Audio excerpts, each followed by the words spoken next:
Join us as we discuss some of the biggest standouts from the Senior Bowl and why they could become a Green Bay Packer come this April. Yeah, I've been wanting this shit forever. I've been in the field with whatever they throw at me. Brush it off, pick myself up, moving on to the better. Hey. Yeah. Ain't no errors, baby, it's a new era. I wake up early feeling rich like I'm cash. Welcome back in another episode. Sounds Gouda. Thank you everyone for coming back and taking a listen to us. We are excited every week to talk Packers with you guys. Just know that we are on YouTube, Spotify, and Apple Podcasts. Please make sure to give us a like, sub, and follow us on those platforms. On today's episode, we are going to be talking some Senior Bowl roundup, some of the news, some of the highlights and whatnot going on, and also some just current news in general from the Green Bay Packers. So, Jordan McKinney joining the Ari Marov show. Hopefully I got that correct. And saying on his show, if he had one player that he thought was going to be really a standout in the future in the NFL, who that would be. And he says that is going to be Quay Walker. And he quotes and saying, in the future, he's going to be the best linebacker in the league. You can mark that down. Jordan, what are your thoughts on that? I have a lot of thoughts on that. We drafted him with that potential. I think that's a pretty bold statement for Xavier to make. I find it fascinating. Typically players like Xavier McKinney that are all pro, team captains type, have a platform. They typically don't like to make a fool out of themselves by making grandiose statements that have no reality or no base in reality. So, clearly the Packers, and at times we've seen, the Packers think the talent's there. At times we've seen the talent's there. The back end of the season was really good, or a lot better. I don't know. I find it fascinating. I hope that that's what we see. And if we see that transformation in year 4 from Quay Walker next to Edgerrin Cooper, this defense is going to be crazy dangerous, What do you think?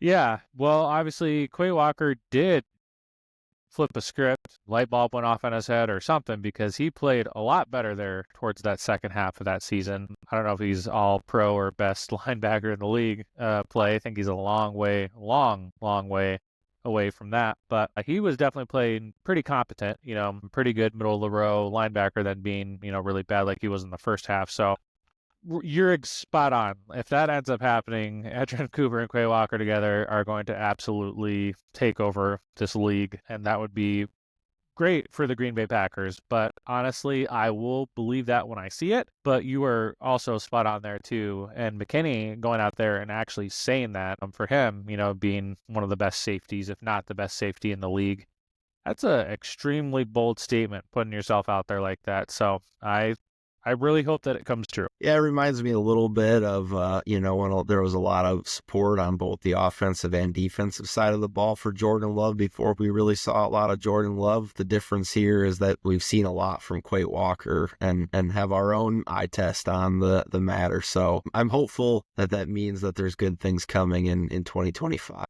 Couple coaching notes. So Rich Bisaccia got an extension. I guess there was some rumors that he might retire, even swirling with his thoughts that he might become the Dallas coach. Luke Getsy officially got hired back to the staff as senior offensive assistant. We don't have a defensive line coach or quarterback coach right now. I'll save my one other note for that conversation, but where do you want to start with that? Just some high-level thoughts, whether it's Rich, Getsy, or our vacancies that we currently have. A lot of Packers fans are wondering why the extension on Rich Bisaccia, considering we were, I think, bottom towards the league in special teams. Again, right?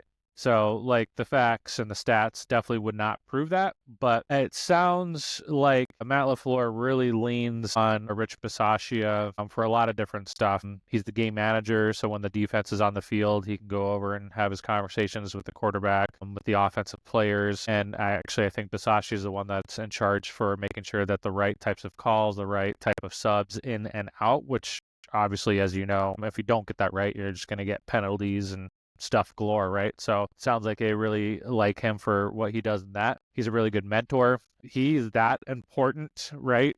Because I just don't think that, you can continue with a guy that's this bottom of the league if he's not bringing other towards of really good leadership and intangibles and other types of areas within your culture. So he must mean quite a bit.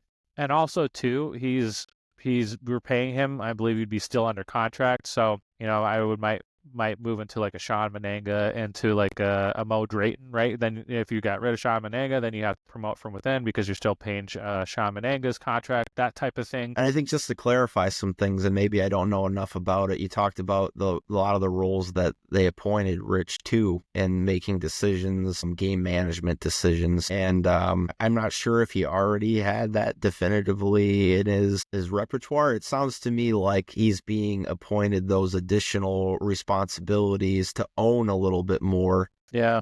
And, a number of the things we talked about with Matt LaFleur this season and getting the timing right of things, timeouts, decision-making on fourth down.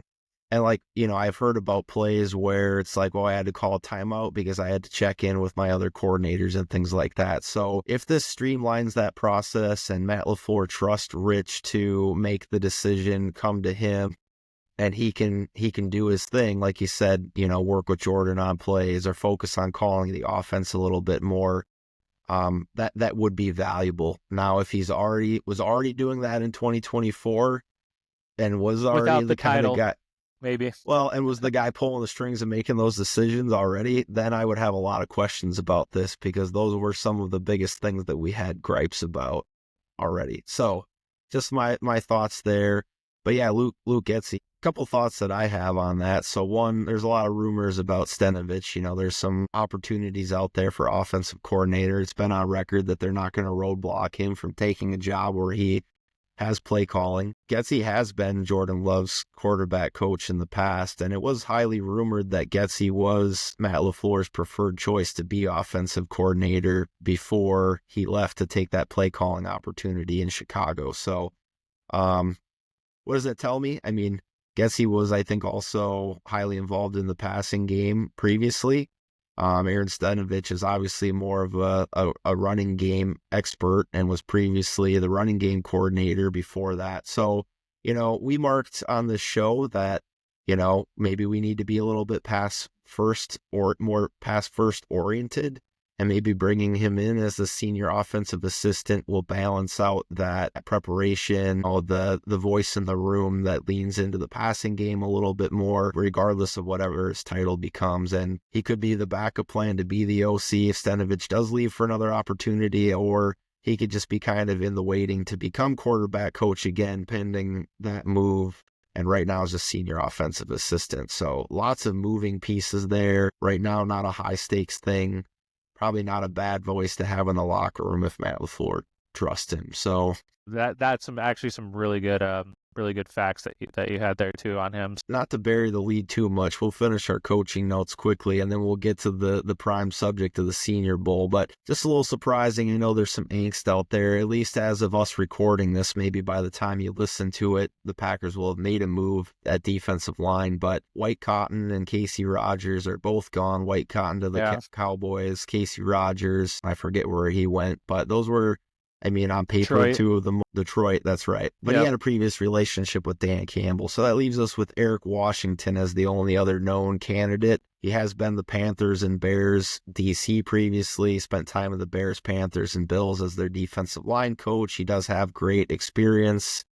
The Bears did have a great defense last year before they kind of gave up on the season. So I guess I'm not totally pessimistic if that's who they select. Yeah. But it also feels a whole lot like the Joe Barry situation where we didn't get our guy and ended up settling for, in my opinion, was probably our third place candidate. So we'll see. Maybe they'll interview a few other people as they exit from the playoffs here, but I don't know what they're going to do at that position. And then Aaron Campanelli might get sniped as well. He's rumored to be the top candidate to be the DC in Jacksonville, which doesn't surprise me or Rob. We were talking about this for a minute. He's a very well-known name. Obviously, he's starting to make progress with Quay and Cooper. It would be a very bad time for him to leave the organization with those guys on the rise. But it would make sense, and we'd be excited for him to get that opportunity. That's how it works. Good people should get opportunities for advancement. So let's jump into the Senior Bowl. So why is the Senior Bowl important to the Packers? If you haven't been paying attention, the Packers drafted 8 guys from the Senior Bowl last year. We had 11 picks, right? 18 players in the last 3 drafts.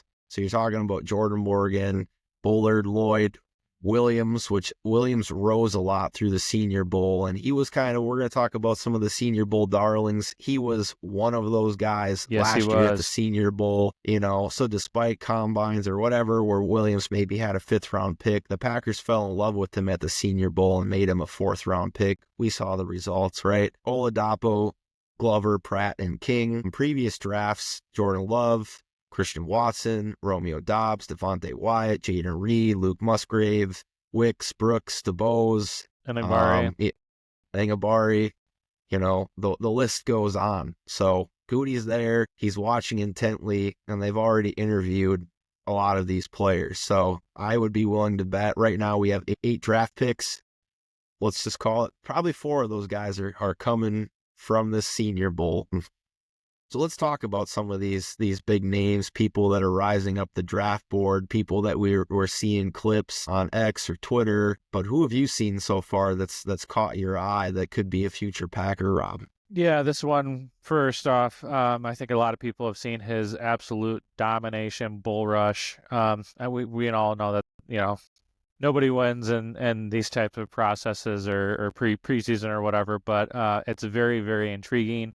But Mike Green, the edge from Marshall, I know Randy Moss. I can't name the other Marshall NFL guy that's slipping my mind, Jordan, if you remember, go ahead. But anyway, Mike Green on here, he's 6'3", 251, so quote-unquote a little bit on the, I guess, shorter and lighter side, but he is speedy. He also does, obviously, as well, too, brings a lot of power to speed or speed to power. He was doing it up against the Senior Bowl against some really, really good tackles and competition. He did lead the FBS with 17 sacks in 2024. Now, granted, he's not in a Big Ten or the SEC type of conference against just absolutely elite competition.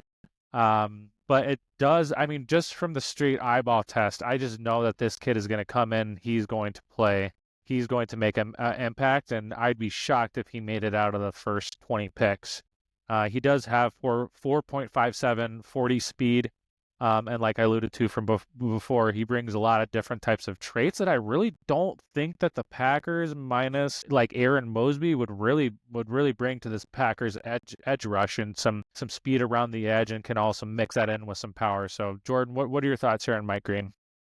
Yeah, you covered a lot. We're really this isn't comprehensive review yet. We're seeing clips and just starting to formulate our opinion. But, he does, I think, meet the Packers' athletic thresholds. He reminds me a lot of kind of the rise that Quinion Mitchell made last year, prospect from Toledo, at a 2nd round grade, rose into the, late 1st round. So right now he does have a 2nd round grade on him. And, the Packers, if they really fall in love with him at pick 23, seems right in that sweet spot where they might address a position of need. And we've talked about this, we will talk about it. The Packers have some of those bigger, just straight power guys, like LVN and Angabari. Angabari's got a few moves. But we saw what Aaron Mosby did when we had more of a speed rusher off the edge, and I think he would be a nice complement to that group. So moving into another guy that's definitely one of the darlings right now, and he's an offensive lineman, so he doesn't have flashy tape where he's totally putting somebody on their rear end. But Gray Zabel is an interior offensive line prospect. Really, actually, most people still have him marked as a tackle. So if you've been looking at draft boards and stuff, that's where you're going to find him. And I think he's currently, in some draft boards, like a top 10, top 11 tackle prospect. But he's probably going to move into the interior due to having some shorter arms. He's played all 5 spots at North Dakota State and started 4. Both guard spots and both tackle spots. Right now, he's kind of a day 2 pick, but I kind of liken him to Graham Barton with his movement skills, where he's at. He's definitely rising right now. Only allowed 7 pressures in 2024. So even though he played in the FCS, all players, FCS, FBS, there's only 3 players who allowed less pressures than him in 2024. And, he's 6'5", 316, probably will test extremely well at the combine with his movement skills.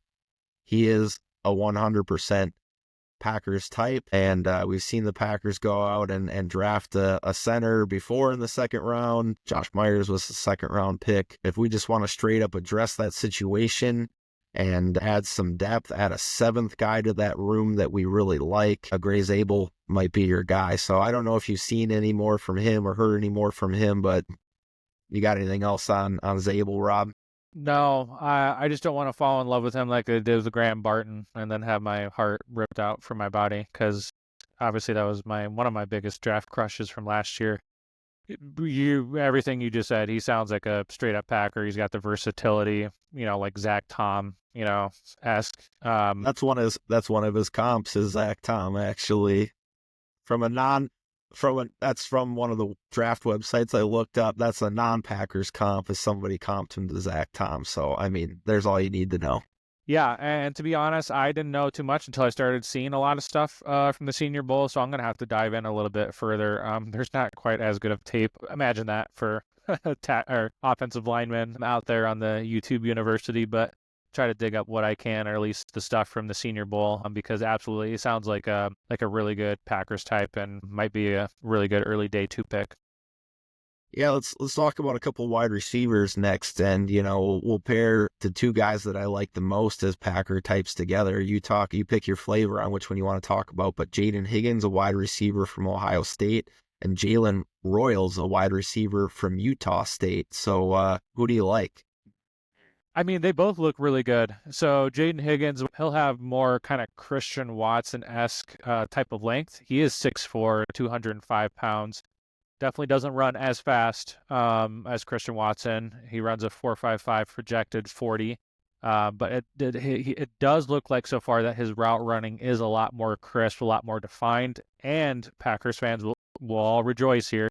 Sounds like he catches a lot of balls, doesn't have a drop issue. We all remember Christian Watson coming out. He was absolutely athletic. He was a freak, blah, blah, blah, but he had issues with dropping the ball. So he does sound like an absolute Packers type. And then Jalen Royals, a wide receiver from Utah State, just absolutely putting some cornerbacks to school. He looks like a absolute technician. I don't want to say Devontae Adams yet, because that's quite the praise. But me and Jordan were talking. He was kind of giving him a Jaden Reed type of kind of comp, and I think he's almost like a bigger, more route run polished, just technician than Jaden Reed. So really like him. I think he can run pretty fast too. 4.38 40. He is unofficial time. That's what I think the school put out. Right, but right. He's tabbed as like a 4.3 guy, that speed element we're looking for. Yeah, and he's met with the Packers, right, supposedly, and then rumored to be already invited to be a top 30 visit. Again, too, you're talking great Packers, and I believe he doesn't have any drops issues, anything from what I've seen so far. So, yeah, absolutely, I think both these. What are your thoughts on both these? Because I could easily see the Packers going out and getting at least one of these guys, possibly. There's other guys that are getting some attention, like Jalen Noel, another wide receiver from Iowa State, and Xavier Represto from Miami. I don't think those are quite Packers-y types, but I really liked these 2 guys, and I think they both could be had it for the Packers in the second round. I don't know, Jalen Royals looks like he's climbing up the draft boards quickly with the performance that he's putting on tape. 2 guys that are going to be draft crushes for me are these 2, Jaden Higgins and Jalen Royals, and I think could bring a lot to the Packers offense and just be a good succession plan in adding a very talented guy, regardless of speed element or body type, that if you're going to move on from Christian Watson or Romeo Doubs after this year, for whatever reason, injury, don't rise to the occasion, that those are 2 nice guys you could add to your room. Let's talk a little bit about one other edge prospect. I don't want to spend a lot of time on him, but Shamar Stewart, edge from Texas A&M. He looks like an absolute physical specimen. He's putting on some dominating tape. He's more of a power player than speed, in my opinion. But the thing about him, he's 6'5", 281. He's going to be a Goody crush and somebody that probably has a lot more upside as a project than somebody who could make a day one impact, a la Rashan Gary, LVN. So don't be surprised if we pick Shamar Stewart at pick 23 and we spend 2 years waiting for him to develop. I hope from what I've seen right now that he's not a guy that players take in the first round. If he fell to the second, I would be much more interested in him as a prospect because he's only had 4.5 sacks in 3 seasons as a starter at Texas A&M. Okay, I understand the draft and the projections, and Goody lays that all out every single time anybody questions that, and in his press conferences. But please, let's draft somebody that's actually got the production in college. Of course, his measurables look amazing. He's a mammoth there on the edge and would fit everything that it means to this Jeff Hafley defense. I just feel like it might need to work on him for 3-4 years, and we need the production now. So somebody, I believe on X, pointed out, that different edge players versus their production in college and then what it meant to the NFL. And not everybody, right? But most of the time, a more positive tier when they had good college production, that also equated to having a pretty good NFL career. So that was the time for Goody to match his thresholds and Packers type with production. The next 2 years, the window was wide open. That's it. And we need players in the first and second round that are going to contribute as high-end starters now, even if they never become an all-pro because they're not the most physical specimen. We need competent, above-average starters, guys who can be Pro Bowlers. And yeah, we've talked enough about that. Goody, please pick somebody that's just not a project and somebody that will help. 4 corners that I just want to spend a few minutes talking about, and then 5 actually. But then we'll kind of just name a few other names, and we'll come back next week and we'll talk more about the Senior Bowl after we've seen a few more practices and the game itself, and we'll have plenty of time to talk about it. Quincy Riley, cornerback from Louisville. Darren Porter, cornerback from Iowa State. Trey Amos, a cornerback from Ole Miss. Maxwell Harrison, cornerback from Kentucky. And A.Z. Thomas, a cornerback from Florida State. So those are 5 guys that I think could be available to the Packers in the first or second round. Obviously, corner is a position of need for us. Have you seen anything on any of these guys that you want to highlight quick? So far, I think my cornerback draft crushes for sure, and the Senior Bowl tape from what I've been seeing. Trey Amos, the cornerback from Ole Miss, looks like a lockdown corner. He reminds me a lot of what Quinion Mitchell was doing so far last year that rose to him being drafted, I believe, 17 overall by the Philadelphia Eagles. Projected at a 4.4, 240. So that's obviously one of mine. I think I would absolutely be ecstatic. He did get hurt. Yep.